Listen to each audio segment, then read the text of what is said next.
So today I'll be doing a video discussing the Dark Continent episode 1 and why this will be the greatest moment in Hunter x Hunter. Now, we know that the Dark Continent, it will be an introduction to a lot of new things, starting off with new and stronger Chimera ants, whether you guys want to believe it or not. But yes, there will be stronger Chimera ants than Miriam, the Ant King himself, and that is hype to see because this time the Chimera ants, they will be ranked A+ danger level, and you know they're going to be super overpowered. But on top of that, we know that there's going to be massive world building being added because the Dark Continent is said to be way bigger than the regular human world of the Hunter x Hunter world. So now that we're going to be getting introduced to something that's massive than the regular world, you can tell that Togashi, he's going to start flexing his world building skills, and we're going to be getting revealed to new calamities. And this is going to be one of the biggest moments in Hunter x Hunter because we know that there are 5 calamities, and every time they go to the Dark Continent, they seemingly bring one back on a successful voyage, and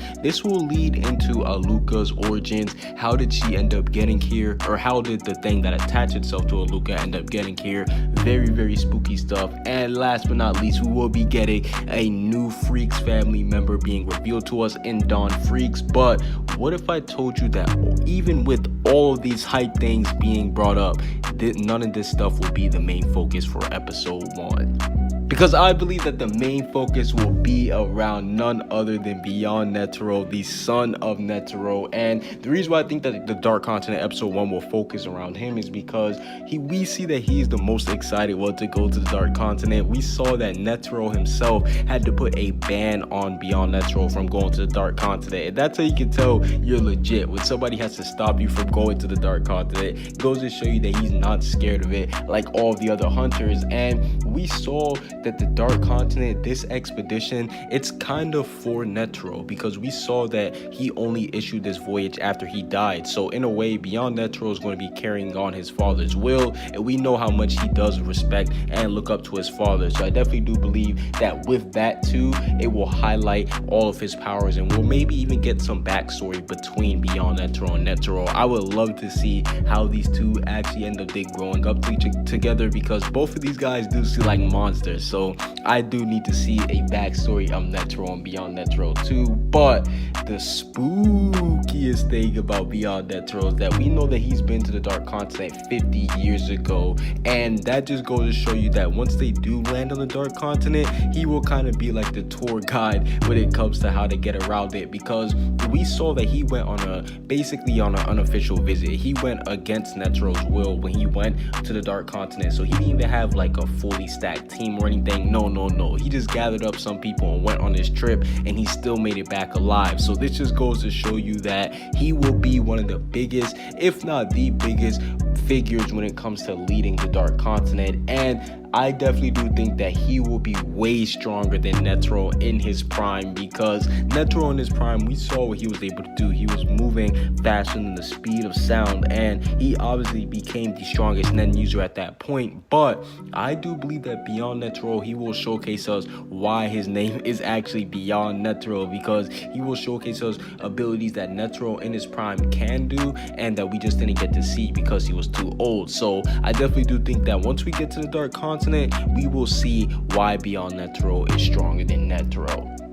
And the last reason why I think that Dark Continent episode 1 is going to focus on him is because everyone else is seemingly getting shot while he's all locked out. We see that Kurapika, he is the main character of the series right now. The story is being told through him. Hell, even Leorio, God, and Kurapika, or not Kurapika, and Killua, they're all like, yo, we just want to be in the story. So that's a big news right there. But we even see that all the princes, their lackeys, and the alliance with the mafia members, all of them are getting developed. And I want to say this is good job for Togashi, because I didn't think he was going to go in depth and explain all the prince's subordinates and all the stuff like that the way how he is. So the fact that all of them are getting shot like this is good news too. And we see that even the Phantom Troop, the Phantom Troop, they're playing a big role this arc. We see that they're tied in with the ties between the Mafia family, and I love the fact that the Phantom Troop is getting shine, because we saw how they got snubbed in the Chimera Ant arc, and it would be a shame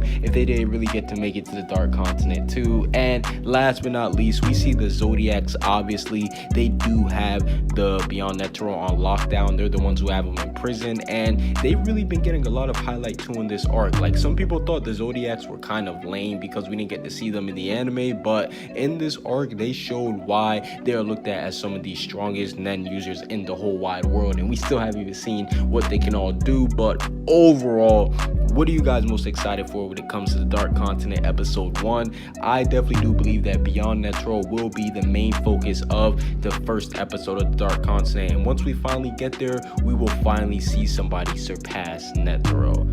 Comment what you guys think down below. Subscribe if you haven't. Peace out.